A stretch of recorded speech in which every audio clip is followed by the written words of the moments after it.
नमस्कार, मैं हूं संजय सरवरे और आप देख रहे हैं संजय सरवरे समाचार। खबरों की शुरुआत में बात करेंगे इस वक्त की एक बड़ी खबर की। दमोह जिले की हटा नगर पालिका में सब कुछ ठीक नहीं चल रहा है। नगर पालिका अध्यक्ष शैलेन खटीक एवं सीएमओ राजन खरे के मध्य विवाद के चलते विकास कार्य ठप हो चुके हैं। नगर पालिका अध्यक्ष शैलेन खटीक का कहना कि चारों ओर यहाँ पर भ्रष्टाचार फैला हुआ है। नगर पालिका के अधिकारी हों या फिर कर्मचारी काफ़ी भ्रष्टाचार करते हैं। उनके विरुद्ध जब परिषद में प्रस्ताव डाला जाता है तो उस पर कोई कार्रवाई नहीं होती। साथ ही उनका यह भी कहना है कि शहर के लोगों की समस्याएं हल नहीं हो पा रही हैं। भाजपा के शासनकाल में यहाँ जो कांग्रेस की नगर पालिका चुनी गई है उस पर अफसरशाही हावी होती जा रही है। किस तरह के आरोप है नगर पालिका अध्यक्ष शैलेन खटीक के, आइए सुनाते हैं। आज पीआईसी परिषद की मीटिंग रखी गई थी। इसके पहले भी 2 बार पीआईसी परिषद की मीटिंग रखी गई जिसमें सीएमओ नरादर रहे। पिछली पीआईसी की बैठक हम लोगों को स्थगित करनी पड़ी थी और 4 दिन के बाद आज मीटिंग हुई है। सीएमओ आए लेकिन वो अपने साथ पुलिस का पहरा लेके आए। आज का यह दिन नगर परिषद के लिए और नगर पालिका के लिए काला दिवस के रूप में भी कहा जाए तो अनुचित नहीं होगा। ये परिषद से और अपनी जवाबदारियों से मुंह मोड़ रहे हैं और मुंह चुरा रहे हैं। हम लोगों के मंसूबे क्या हैं और क्या लेके आए थे हमें अच्छी तरह से याद है। हम लोग पब्लिक के बीच में हम लोगों ने बड़े बड़े वादे किए थे और हमारी पूरी परिषद पब्लिक के साथ है, शहर के विकास के लिए और नगर के विकास के लिए पूरे जोश व खरोश व ईमानदारी से समर्पित और प्रयासरत है। पर इनके मंसूबे ऐसे नहीं हैं। इनका सिर्फ उद्देश्य ये है कि छोटे से स्वार्थ के को लेके, जैसे छोटा सा स्वार्थ हमारे विपक्षी दल बीजेपी विधायक को ये लग रहा है कि कांग्रेस की परिषद है और अगर कांग्रेस की परिषद अभी जिस हिसाब से हम लोग काम कर रहे हैं उस हिसाब से काम हो गए तो इनकी तो छुट्टी हो जाएगी। हमारी कांग्रेस पार्टी को बहुत अच्छा फ़ायदा मिलेगा। वो ये अपने जो इन्होंने अभी पिछले 4.5 साल में विधायक रहते हुए जो निकम्मे टाइप के रह के वो कुछ ना करवा के जनता से दूरियां बना के भ्रष्टाचार में लिप्त रह के ये सारी चीज़ें इनको समझ में आ रही हैं कि इसका रिजल्ट हमें ख़राब मिलने वाला है। अब ये अपनी उपलब्धियां ना बता के हम लोगों को ब्रेक करना चाहते हैं। उसमें शामिल किया है सीएमओ राजन खरे को। इनको बरगला के और ये करवाना चाहते हैं कि हटा नगर में कोई काम ना हो, पब्लिक हैरान परेशान हो, हम आराम से बैठें और हमें पब्लिक फिर झूठे वादे करने जाएं और झूठे प्रलोभन दें और हमें वोट करें। ऐसी इनकी मंशा है, पर ऐसा नहीं होगा। हमारे साथ हमारे जो पार्षद हैं पूरी ईमानदारी से, लगन से और मेहनत से कार्य कर रहे हैं। इनके खिलाफ हम लड़ाई लड़ रहे हैं। सीएमओ का रवैया ठीक नहीं है, भ्रष्टाचारी में लिप्त हैं। जिसकी वानगी मैं आपको दूं कि हम लोगों के बहुत प्रयास और दबाव बनाने के बाद इनने जो हमारे हटा नगर में व्यायामशाला या जिम है, जिम के लिए खरीदी की गई थी लगभग 12 लाख रुपए की। जब हम लोगों ने जाके देखा वहाँ सामान तो इतना है ही नहीं। जब वहाँ पे उसकी जांच के लिए हम लोगों ने प्रेशर बनाया तो इनने एक अपने खुद के विभाग की जांच कमेटी गठित की। जांच कमेटी ने जांच करके वो जांच प्रतिवेदन दिया जिसमें से 12 लाख रुपए में से कम 5 लाख रुपए का सामान भूल है। एक ही अनियमितता। दूसरी जो बहुत बड़ी अनियमितता है वो ये है कि ये महीने में कम से कम 150 से 200 लीटर डीजल अपनी पर्सनल गाड़ी में लेके वो नगर पालिका से उसका भुगतान करा रहे हैं, जिसके हमारे पास प्रूफ हैं।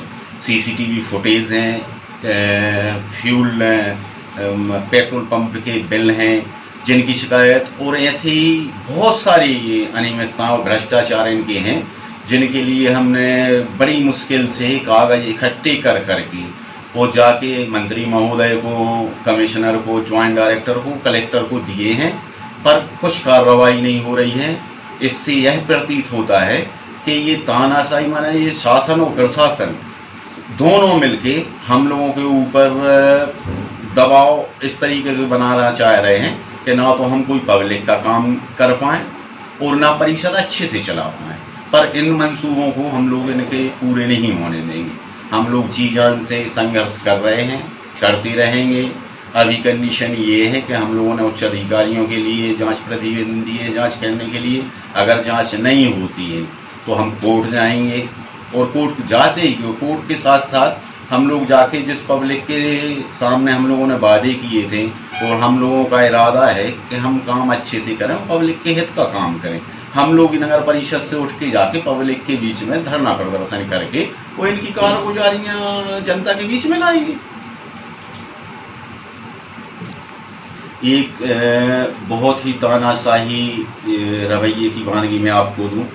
इसके पहले परिषद में जो भ्रष्टाचार में लिप्त कुछ कर्मचारी थे, हमारी परिषद ने उन्हें सेवा समाप्ति का आदेश या प्रस्ताव पारित किया है, पर सीएमओ ने आज तक उनको प्रशासनिक आदेश जारी करके सेवाओं से नहीं हटाया।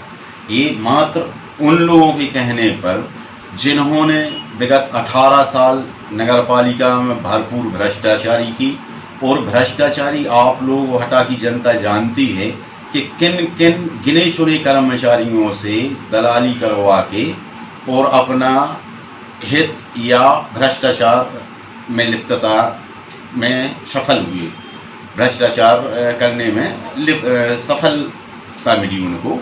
उन्हीं कर्मचारियों को हम लोगों ने निलंबित किया है, जिसकी प्रशासनिक जिनका तो ये आदेश जारी नहीं कर रहा है।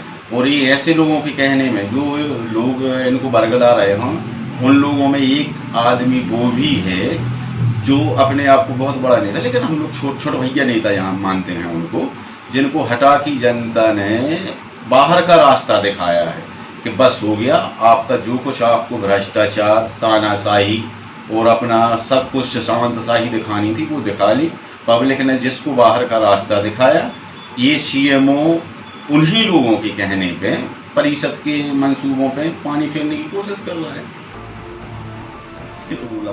नगर पालिका अध्यक्ष एलन खटीक के द्वारा जो आरोप नगर पालिका सीएमओ पर लगाए गए, उस संबंध में जब हमने नगर पालिका सीएमओ राजन खरे से चर्चा की तो उनका कहना है कि अध्यक्ष चाहते हैं कि फर्जी बिल निकाले जाएं। इसके अलावा कांग्रेस नेता के आगमन पर जो खर्च हुआ है उसको लेकर भी उनके द्वारा बिल निकालने की बात का आरोप लगाया गया। क्या कहना है नगर पालिका सीएमओ राजन खरे का, आइए आपको सुनाते हैं। आज जो है पीआईसी बैठक थी, जिसमें कुछ प्रस्ताव आरोप पत्र के संबंध में, कर्मचारियों के संबंध में थे, जिससे मुझे लगता था कि ऐसा ना हो कि विवाद की स्थिति बने। इसलिए शांति व्यवस्था के हेतु मैंने पुलिस को बुलाया था कि पीआईसी बैठक में पुलिस व्यवस्था के लिए मैंने पत्र लिखा था थाने। टीआई से भी बात की कि शांति व्यवस्था बनी रहे, मीटिंग में किसी प्रकार का वाद विवाद ना हो, जिस वजह से पुलिस को बुलाया था। मीटिंग शांति से हुई? हाँ, मीटिंग शांति से हुई, सभी विषयों पर हुई। जो भी विषय थे पूरे विषय अच्छे से हुए हैं मीटिंग। इस मीटिंग से पहले भी कोई विवाद या बात हुई है? जो नहीं, अभी तक तो ऐसी मीटिंगों में कोई विवाद की स्थिति नहीं बनी, लेकिन कुछ दिनों से 2-3 माह से अध्यक्ष से मेरा विवाद चल रहा है और तरह तरह की वे पेपरों में निकलवाते हैं उल्टा सीधा कि मैंने ये सामान खा लिया, वो खा लिया है, हम अपने घर ले गए हैं। मैंने इस संबंध में कलेक्टर महोदय को भी, जो उन्होंने पिछली 16/5/23 में प्रस्ताव डाला था, 26/5/23 में परिषद बैठक में प्रस्ताव डाला था हमारा आरोप पत्र का, कर्मचारियों का, उस संबंध में मैंने कलेक्टर, जेडी सागर, कमिश्नर महोदय, नगरीय प्रशासन मंत्री, आयुक्त महोदय, सभी को मैंने रजिस्ट्री भेजी है। कलेक्टर महोदय को स्वयं अपने जाकर उनसे मिले, उनको माने दिया कि सर जांच करी जाए, जिसमें जो कर्मचारी हमारे अगर दोषी है तो उनको दंड दिया जाए। नगर पालिका में आपसी तालमेल न मिलने से जनता परेशान हो रही है। इसमें जो जनता, जो नगर के काम है, काम तो कोई भी नहीं रोक रहे हैं, जैसे निर्माण काम है, कोई भी है, प्रस्ताव जैसे आज ही पीआईसी भाई तो प्रस्ताव पास हुए, उसका टीएस होगा, एस्टीमेट सब इंजीनियर बनाएगा। काम चल रहा है, जहाँ जैसे निर्माण काम है, काम सब हो रहे, सफाई सब हो रही। अब नाजायज परेशान किया जा रहा है कि 5G भुगतान करो। जैसे अभी अपने दिग्विजय सिंह आए थे, उसमें उन्होंने कहा था कि भुगतान करो, टेंट के कहूँ छूके। हम नहीं कर रहे 5G भुगतान, मेरे ऊपर दबाव बना रहे हैं कि 5G भुगतान करो, नहीं कर रहे हम। इस वजह से ये सब नाराजगी चल रही है अध्यक्ष जी की। तो इससे मैंने पुलिस को बुलाया था कि शांति व्यवस्था बनी रहे, किसी प्रकार का व्यवधान ना उत्पन्न हो। नगर पालिका की गाड़ी के दो पहिए होते हैं, एक सीएमओ एक अध्यक्ष। ऐसे में अगर दोनों के मध्य विवाद चलता रहेगा तो शहर का विकास नहीं हो पाएगा। लगातार अध्यक्ष के द्वारा कई गंभीर आरोप लगाए जा रहे हैं। वहीं भाजपा की सरकार में सीएमओ जिस तरह से चुनी हुई नगर पालिका की अनदेखी कर रहे हैं, पुलिस को बुलाकर रिकॉर्डिंग कराकर ये दिखाना चाहते हैं कि उन्हें काफ़ी खतरा था, जबकि पूर्व में आज तक कोई विवाद यहाँ पर सामने नहीं आया। बात जब भ्रष्टाचार की होती तो इस तरह की तीखी नोक-झोंक और कई तरह के विवाद सामने आ जाते हैं। ऐसे में देखने लायक होगा कि जिले के वरिष्ठ अधिकारी इस संबंध में क्या निर्णय लेते हैं ताकि जनता की समस्याएं हल हो सकें और भ्रष्टाचारियों पर कार्रवाई की गाज गिर सके। वैसे तो ये नामुमकिन है, लेकिन देखने लायक होगा इस मामले में अब प्रशासन क्या कदम उठाता है। जल्द ही मिलते हैं अपनी अगली खबर के साथ। देखते रहिए संजय सरवरिया समाचार। नमस्कार। संजय सरवरिया समाचार।